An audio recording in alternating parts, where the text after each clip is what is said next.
mushumba mwiza urwuri rutoshye, mushumba mwiza. Bana b'Imana nimuhumure, abari kure bose Yezu umushumba mwiza azabazana. Dore amasomo tuzirikanaho kuri wa mbere cyumweru cya kane cya Pasika tariki 26 Mata 2021. Isomo ryabenye mu gitabo cy'Ibyakozwe n'Intumwa umutwe wa 11 murongo wa 1 kugeza kwa 18. Intumwa n'abavandimwe bari muri Yudeya bari bumvise ko n'abanyamahanga bakiri ijambo ry'Imana. Petero rero ngo agaruke Yerusalemu, abagenwe batangira kumugisha impaka bagira bati, ubonye ngo uragenderera abatagenwe kandi ugasangira nabo? Nuko Petero abatekerereza uko byose byagenze, ntacyo aciyeho agira ati, nari mu mujyi w'Iyope ndiho nsenga nza gutwarwa, maze mbona mu ijuru ikintu kimeze nk'umwenda munini gifashwe mu mfuruka enye, cyurukaga gituruka mu ijuru, maze kiza kinsanga. Uko nari kagihanze amaso nitegereje mbona inyamaswa z'amaguru ane zo ku isi, ibikoko by'inkazi, ari ibikururuka ku butaka, ari n'ibiguruka mu kirere. Nuko numva ijwi rimbwira riti, Petero, haguruka wice maze urye. Niko gusubiza nti, oya Nyagasani, nabera sinigeze nasamira icyanduye cyangwa igihumanya. Ijwi rituruka mu ijuru ryongera kumbwira riti, ikimana yahumanuye ntukakita icyanduye. Ibyo biba inshuro 3, hanyuma byose bisubizwa mu ijuru. Ako kanya abantu batatu bari baturutse Kayezariya bantumweho babahagaze kugo nari ncumbitsemo. Roho Mutagatifu ambwira kujyana nabo nta gushidikanya. Abavandimwe 6 mu ruzi niyo bamperekeje, nuko twinjira mu nzu y'uwo muntu. Ubwo dutekereza ukuntu yabonye umumarayika umubonekeye mu nzu ye akamubwira ati, wohereza abantu Yope utumire Simoni uhimbwa irya Petero, azakubwira amagambo azagukiza wowe n'urugo rwawe rwose. Igihe rero ntariye kuvuga, Roho Mutagatifu abamanukiraho nk'uko natwe yatumanukiye mu ntangiriro.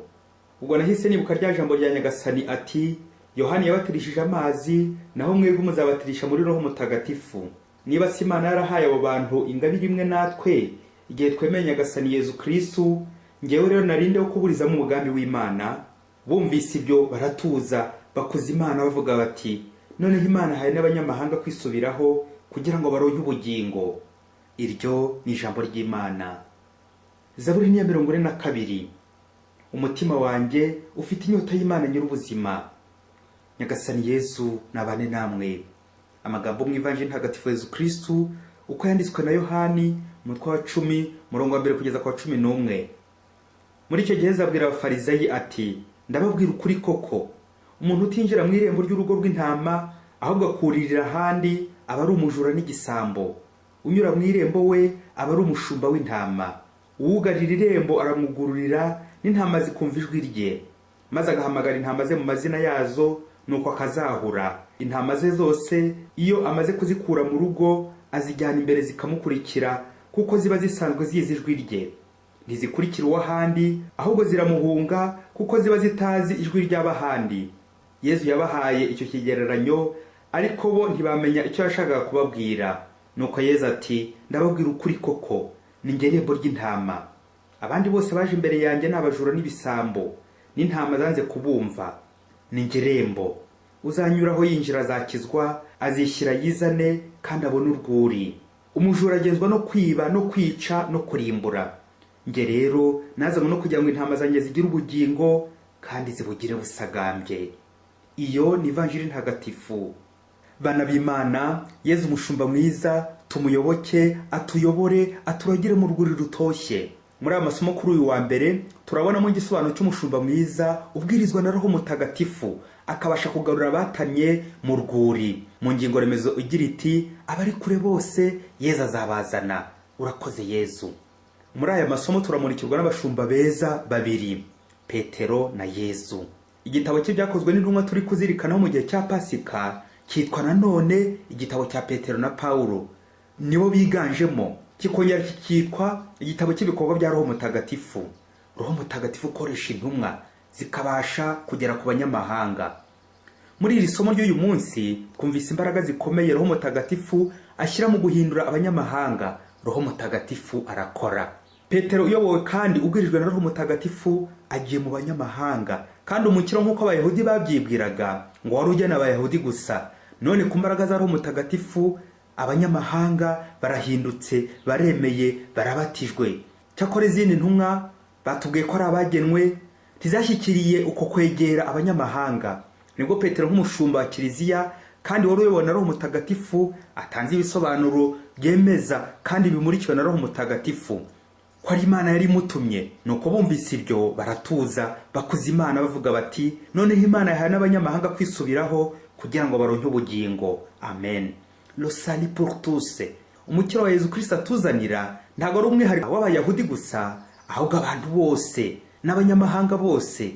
Nicyo cyazanye Yezu ukiza abanyabyaha. Yezu umushumba mwiza ari nawe abandi bashumba bose bagomba gukurikira no kumukurikiza, nk'uko twabyumvise mu Evanjili ya none. Le Christ est le berger par excellence. Niyo bose bagenderaho, nk'uko nabyivugira ati, ni ngerembo ry'intama, uzanyuraho yinjira azakizwa, azishyira yizane kandi abone urwuri. Amen.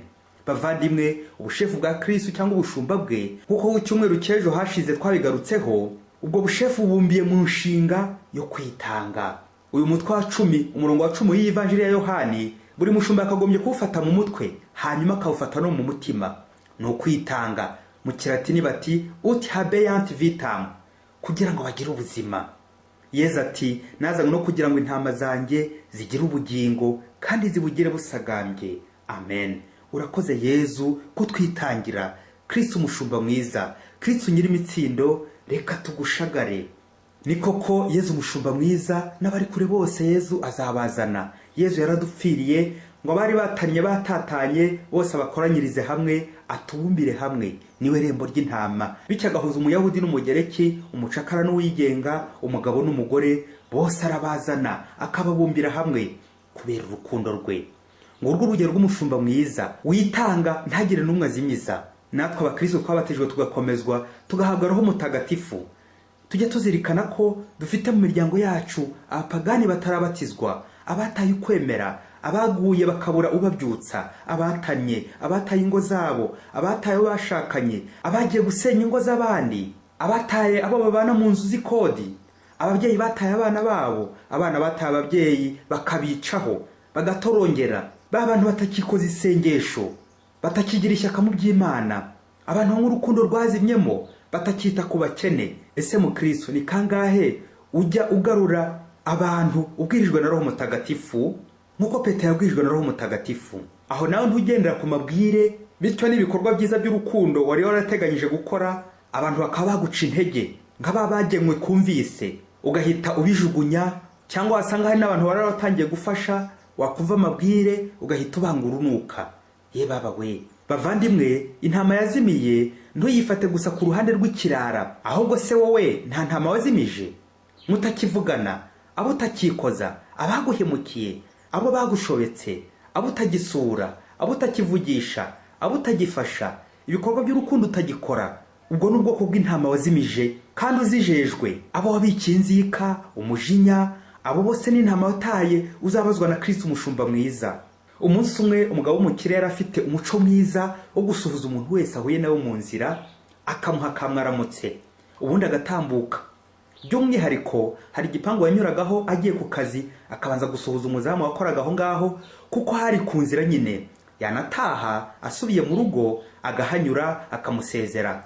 Wa muzamu nawe iyo neza akahora yizirikana, nawe yataha akajya gutwara ifumbire rwihishwa, agafumbira imirima ya wa mugabo ngo irusheho kwera. Nuko abantu bamwe babona uburyo uwo mukire atambuka kuri uwo muzamu, birabarakaza cyane, birababaza, bagirira ishyari uwo muzamu. Nuko bamurega ibinyoma kuri wa mukire bati, bosi rero uritonde, uriya muzamu ugenda utambuka uko wiboneye ukiha kumusuhuza ni igisambo, ajya kwiba mu mirima yawe. Yewe nutitonda azagutwara n'umugore vuba, ahubwo nutaba amaso ibyawe biragiye, kuko afite imiti yakumaraho ibintu akagutwara n'uwawe. Wa mugabo byumvise akuka umutima koko, nuko afata icyemezo cy'uko atazongera gusuhuza cyangwa gusezera kuri wa muzamu habe na rimwe, kubera izo ngeso z'ubuhemu yamwumviseho. Nuko yigira ku kazi ko bisanzwe, atiriwe asuhuza wa muzamu. Wa muzamu mu gitondo abonye wa mukire ataje kumusuhuza, na nimugoroba ntiyaza kumusezera, atangira kubyibazaho. None se byaba byagenze gute noneho? Nuko wa muzamu ahita yirukankira aho wa mukire yakoreraga, asanga boss yagize ibyago, yinjiye mu cyumba cyari kirimo amafirigo. Agezemo urugi ruribana, urugi rurikinga, rwanga gufunguka, kandi abakozi bandi bose bari bitahiye nta n'umwe usigaye aho ngaho. Nuko wa muzamu akoresha amayeri yose ya article 15 kwideburuya, aramufungurira. Mu gihe uwo mubosi yarasigaje akanya gato ngo yicwe n'ubukonji. Wa mugabo ageze mu rugo, umugore amusangariza inkuru nziza yuko hari umuzamu wafumbiye umurima we, none akabareje imyaka myinshi. Umugabo nawe atekereza umugore ukuntu kose wa muzamu amorokoye urupfu, kandi bari baramumuteranyijeho ngo ni igisambo, ngo ni umuhemu, ngo nta kigenda kiwe. Bombi umugabo n'umugore baraturika bararira kubera ibyishimo. Nuko wa muzamu bamugororera bikomeye. Mbega abantu bashobeka abandi. Muvyeyi, ese nta ntama zitakiri mu rwuri rwawe? Nta bantu bari inshuti zawe magara utakizi n'izina ryabo? Wanatambuka mu nzira ntube bana bahakamwaramutse cyangwa mwiriwe? Nta bantu baguhemukiye wahise uzinukwa ntubu kibavugisha? Uyu muzamu twamujyana n'abanyamahanga Petero yaratumweho bitemewe, kandi Petero ariyo twagereranya n'uyu mubose watorewe kogeza Kristo gusuhuza abantu bose ahuye nabo. Rero umushumba wa kiliziya asuhuza bose nta n'umwe arobanuye, ariko yaramuka yumvise amabwire akaba yagira intama zimwe atakaza. Abanyamahanga, abaguye, abaturanyi baregana, bagira ishyari, twabageranya na ziriya zindi ntumwa bariya ngo bagenwe bumva Petero ko atagomba kwegera abanyamahanga. Nyamara nubwo mu maso y'abantu wabona umuzamu ngo arasuzuguritse, ashobora kugukiza, akakurinda, akakuvana ku rupfu. Ni nayo mpamvu witwa ikiremwa muntu wese ntawemere kumukora mu jisho, yaba umunyamahanga, yaba umugira nabi, yaba umunyabyaha, ugomba kumwitaho ngo ahinduke, agaruke mu rwuri, agaruke mu nzira nziza, ukirinda kumuha kato, nkuko na Yesu agarura uwatanye mu nzira nziza, mu rwuri rutoshye, akagarura abanyabyaha za ntama zazimiye. Abantu bafuhira abandi ngo bageza heza, bagakomeza babagirira ishyari, ari nako bahimbahimbira ibinyoma ngo ntibatere imbere, bakabafuhira. Abo bose ni abacanshuro. Mukristo wabatije ukanakomezwa ugahabwa Roho Mutagatifu. Niba hari umuntu uzi wumva watambuka ntumusuhuze, fata nzira guhera uyu munsi uca inkoni zamba, ubabarire, wowe kugendera ku mabwire cyangwa ku buhemu wagiriwe. Gira impuhwe nka Yezu, nawe ugarura bose batanye mu rwuri rwawe.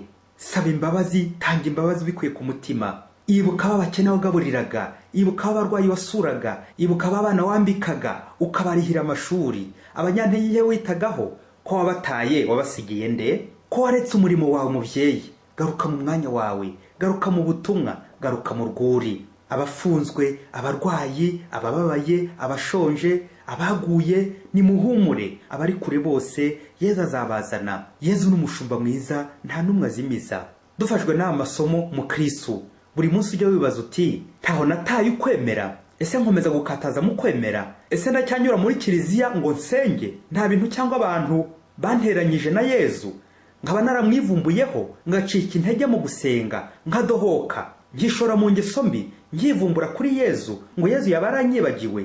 Mu Kristo buri munsi ufata umugambi wo kujya usuhuza abantu bose, ubaho umukiro. Abantu bose muhura ubabwire neza nta kuvangura, ubasuhuze ku ikoranabuhanga ubabwira neza, za groupe bamo ubandikira neza, wirinda amatiku ku mbuga nkoranyambaga, nahuba cyangwa kohereza message ziyobya. Ntukabe nk'umucanshuro, maze ufata umugambi wo kwinjiza Yezu mu buzima bwawe bwose bwa buri munsi.